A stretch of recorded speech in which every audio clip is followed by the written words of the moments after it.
Il y a des couples qui y arrivent et d'autres qui n'y arriveront pas. Et pourtant, il peut être difficile, de l'extérieur du moins, de comprendre pourquoi, même si la question est l'une des plus urgentes pour quiconque réfléchit aux relations et à leurs chances de succès. Ce que nous pouvons savoir avec certitude, c'est que la réussite en amour n'est pas une question de chance. Les couples qui réussissent auront souvent eu l'air de ne pas y arriver. Ils auront désespéré, claqué la porte, fait leurs valises et marché jusqu'à la gare. Mais ils n'auront pas embarqué dans le train. Non pas parce qu'ils n'étaient pas fortement tentés, mais parce qu'à la dernière minute, ils se sont souvenus de quelque chose de fondamental à propos des êtres humains, que tout le monde est finalement aussi terrible que tout le monde. Ils ne se sont pas permis d'être trop idéalistes à propos des étrangers. Ils ont compris que les difficultés auxquelles ils étaient confrontés seraient celles qui se manifesteraient nécessairement avec à peu près n'importe qui avec qui ils pourraient être, sous une forme ou une autre.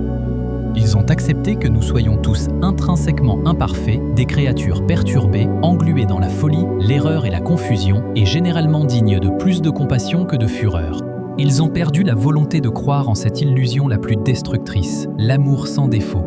Ceux qui finissent par rester sont ceux qui peuvent supposer, après une dispute de 3 jours suivie d'une semaine de bouderie, que ni leur partenaire ni eux-mêmes ne sont finalement particulièrement affreux, seulement moyennement et typiquement. Ils deviennent le meilleur ami l'un de l'autre plutôt qu'un ange réprobateur et en colère. Ils reconnaissent qu'ils essaient de faire quelque chose d'extrêmement compliqué ensemble et ils se bouchent les oreilles aux suggestions malveillantes de la société selon lesquelles cela pourrait être facile.